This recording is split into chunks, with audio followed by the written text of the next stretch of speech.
H here again. Glad to hear from you. Glad to hear you didn't lose your mind and run into the distance like some loon. Once you do that, they'll be waiting to deliver the death blow as you slow down and get your senses back. I know! I watch the movies. Regardless, those films merely reflect the reality of supernatural stalkers and satanic control elements of this world.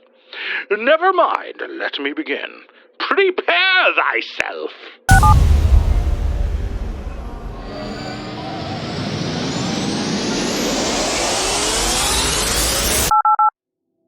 Her name, Addison Gray, 23. A young woman caught in her own mind, in her own fears, caused by the world around her in the days of disco, disillusion, and death. Location, Manhattan, New York City, New York, USA for you foreigners. The date, July 1976. The murder was the trigger. News reports pouring forth across nightly news on the Big Three and in newspapers hawked across the city were the bullet. And poor Addison Gray was the victim. The penetration causing her to bleed precious sanity outward where it would escape from her and never be regained. Like so many, she turned to the masses for help and followed the leader. Over the past 20 years, psychiatry was the magic pill to cure the ill. Addison merely conga-lined right up to a local office of psychological repute and began vomiting forth her fears and life stories, causing her to distress. She was abnormal and losing touch with reality. It was the trendy thing to do. And during this time, with a therapist, she gained some ease of mind and lightened the burdensome load of her bank account into the hands of one, Malcolm Drake, 37. M.D.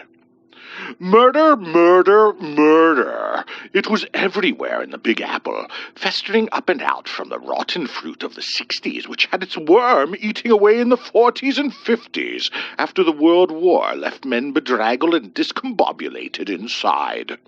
And housewives yearning for magic pills to still their emergency alert signals blaring from deep within. Addison didn't find relief from the men in the street, all of them looking unhinged and murderous as they stalked about, leering, desiring her, and desiring to loose the bonds of moral probity. Or so she believed, because Addison didn't really connect to anyone to discover the truth. She merely knew it. And there was the seed of her discomforts in the mid-70s. "I'm going to ask you to put down the newspaper, Miss Gray," softly requested the doctor as he prepared for her therapy. "Please recline on the chaise lounge and try to relax. Your state of mental health has been growing worse, despite all my best efforts to point you away from your tedious flaws causing these errors." "Hypnosis?" asked Addison, well aware of the coming technique brought out during her worst episodes. "Correct," Malcolm Drake affirmed. "And to loosen your grip on worries and convictions, a small dose of thiopental and LSD."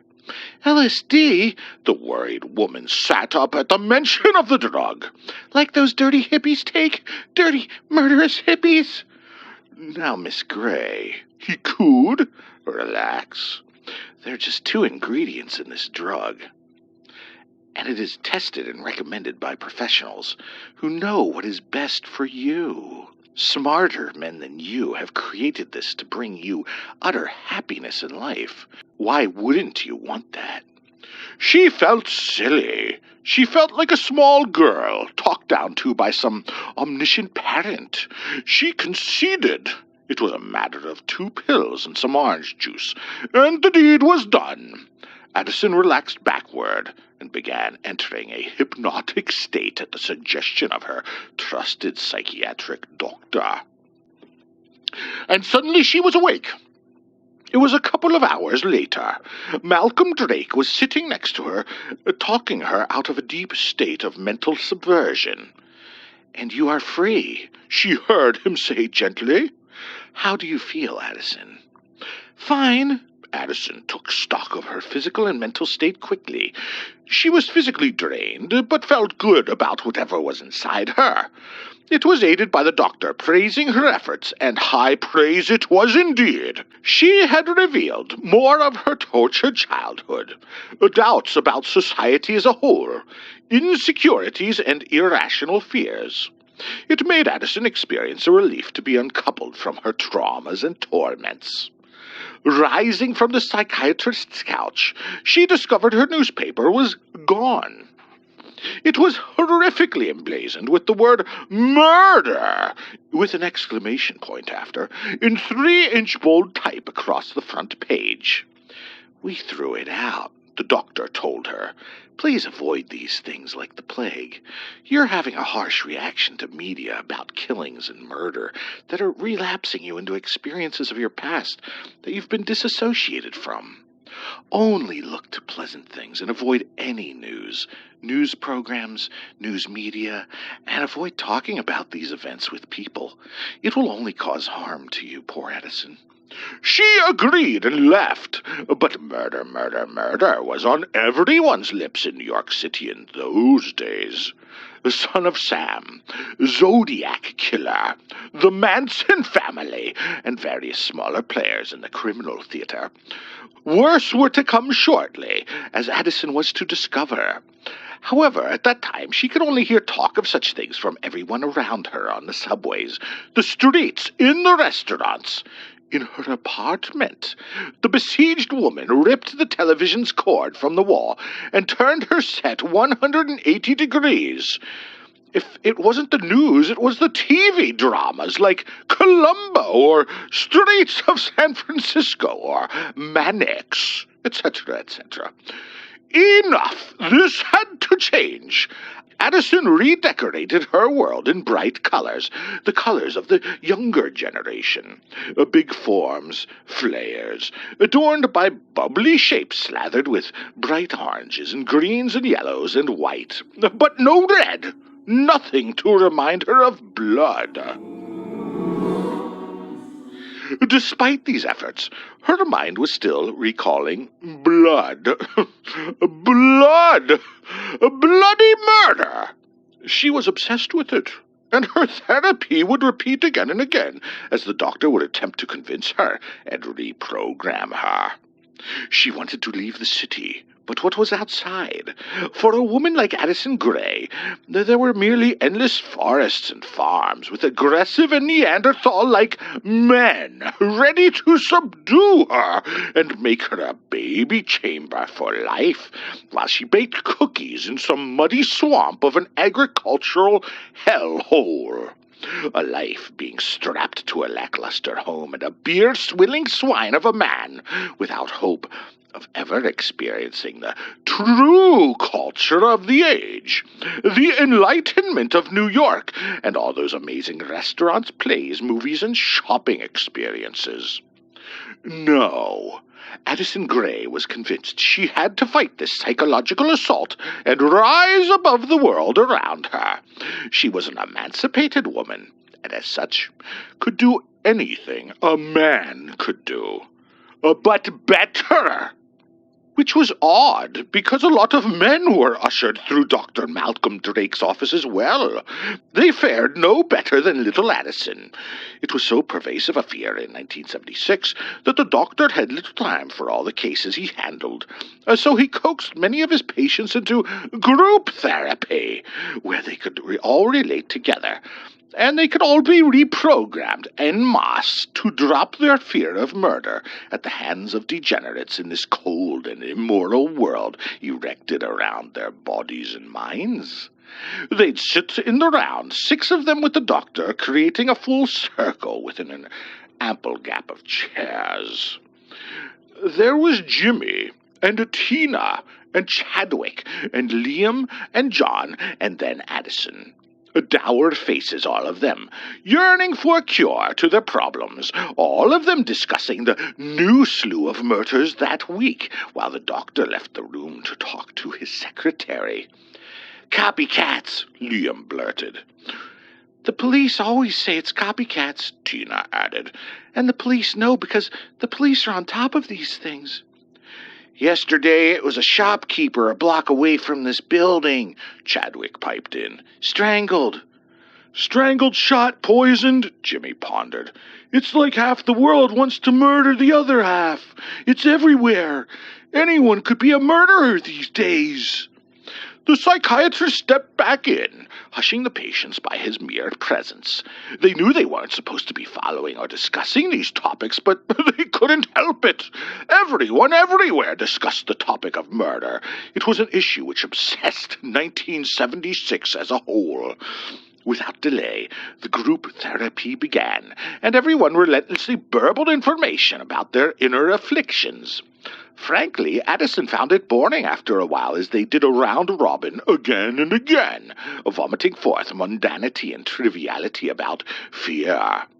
And then John became feverishly agitated about something inside him as he told of his recent love affair gone wrong.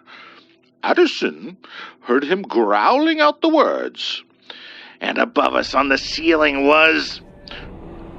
And then nothing. Addison looked up to John and waited for his next word. Nothing. The man just sat there with his hands folded, quiet. "Yes?" asked Addison to John. "And?" Everyone saw that their doctor was intently noting something on his pad. "And?" John asked. You were saying something about the ceiling," Addison prodded. "No," John responded. "I'm over it."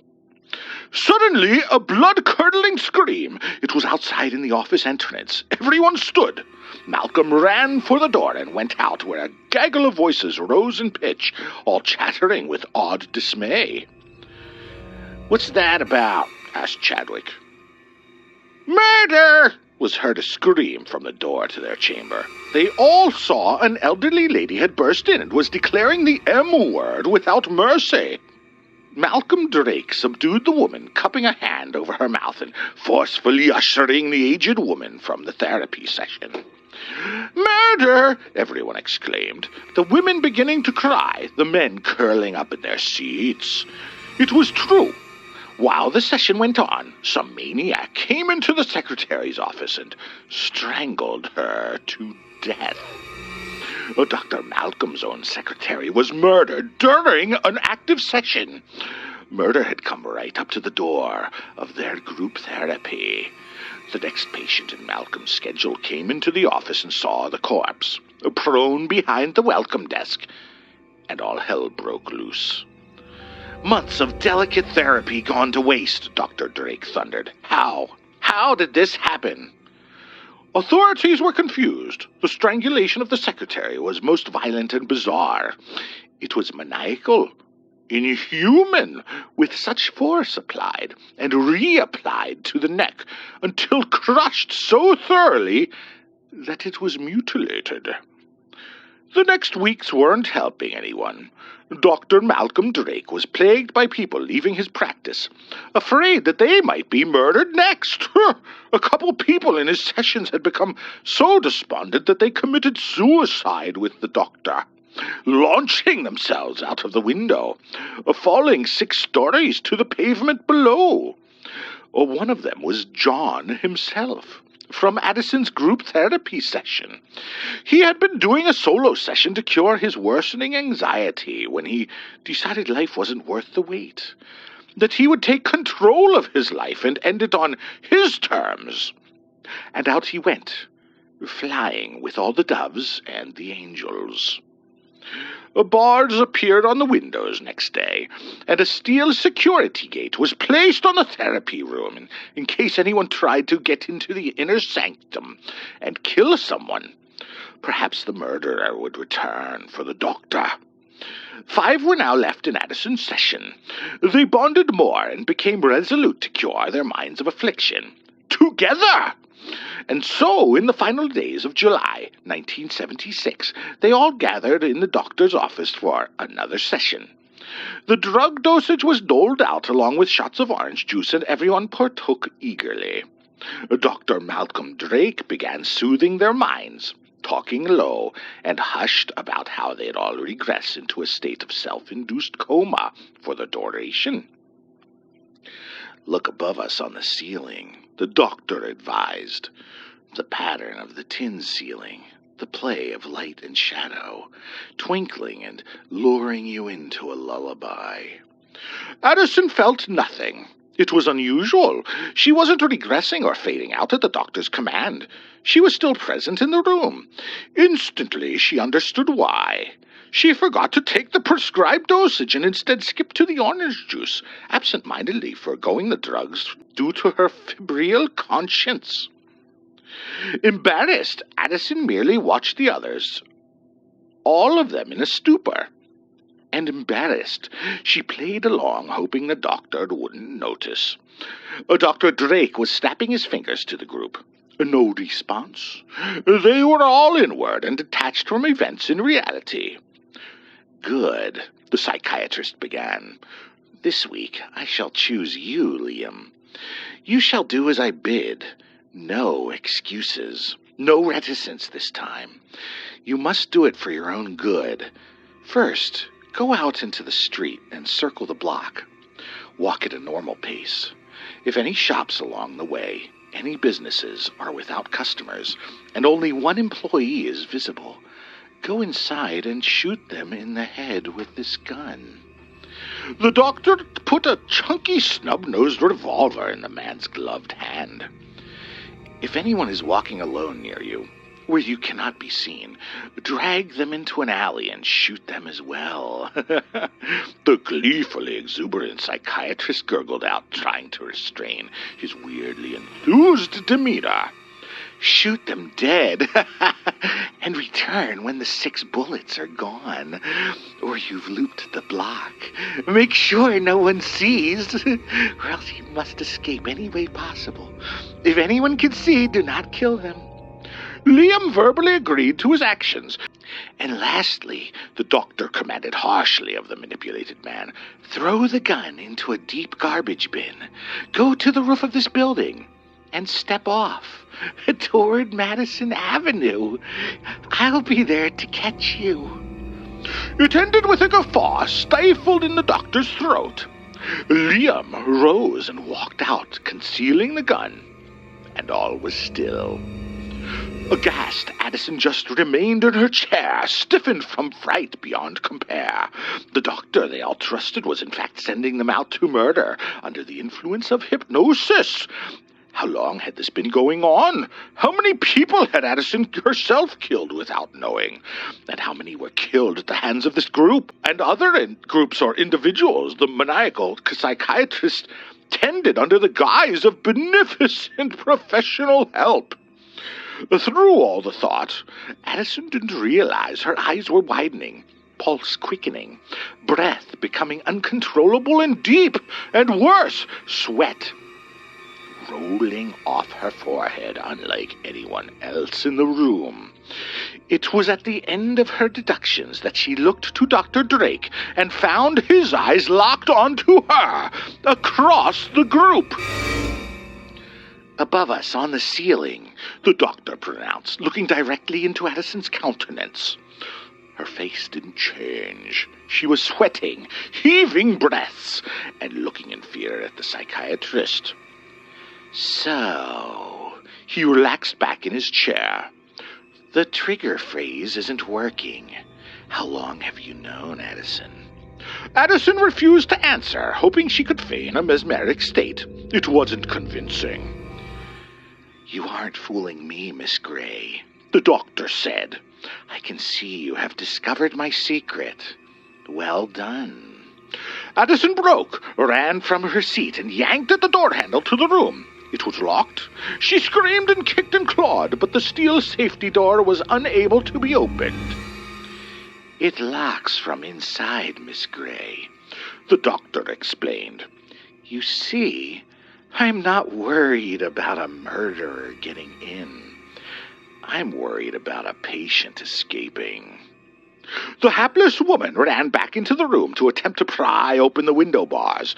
Nothing. The windows were locked as well. There was no way to alert the outside world of this hellish affair. Don't panic, Miss Gray, Malcolm told her. It's just part of your taxpayer money. This whole enterprise is paid for by you and everyone else in this country. It's an experiment in hypnosis, mind control, social programming, and many other things. Approved and budgeted right out of your own pockets and voting machines. Even if you escape, no one will believe you, Addison. Those that do will be dealt with by peoples in powers much more persuasive than you. Reality is what they want us to believe, after all. Addison threw expletives at the debased man. It meant nothing in the broader scheme of events. He was cool as a cucumber. I'm afraid you'll have to be dealt with, he said, one way or another. Jimmy, Tina, Chadwick. Allison is a liability. She is a murderer. You don't like murder. She is all that stands in the way of you and your happiness in life.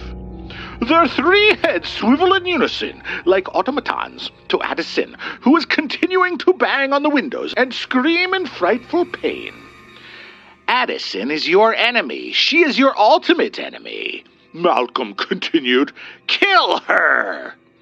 The three patients stood, their eyes blank and dull, lids half closed. They shuffled toward the frantic woman and all grabbed her neck.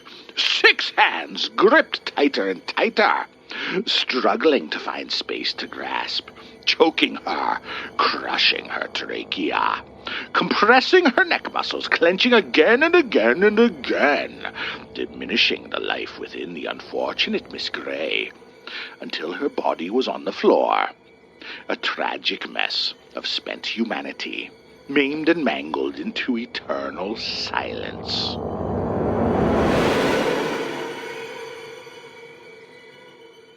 Sitting coolly in his chair, the doctor thirsted at the sight of the murder just committed before him.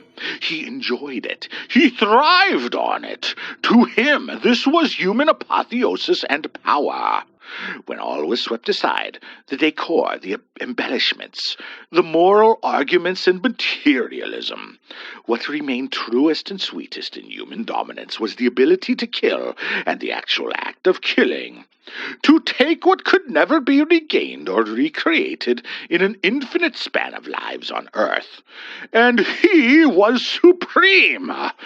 He was like a child in a candy store, given carte blanche to sup on sickly and seductive slaughter. And even more compelling and heady was that the mad doctor didn't even have to do the dirty, to engage in sin, but rather make others do it until it drove them mad, or until he made them commit suicide. In a way, he reasoned with delight. He was God. He was able to destroy with impunity. Intoxicating. A click, loud and labored. It echoed in the room, but emanating close to the doctor's ear. I've been on to you, Liam said, his snub-nosed revolver pointing into the cranium of the foul psychiatrist. He had let himself back in, due to the door not locking to intrusion from outside. The last words Dr. Malcolm Drake heard were, I didn't take the drug either, bitch!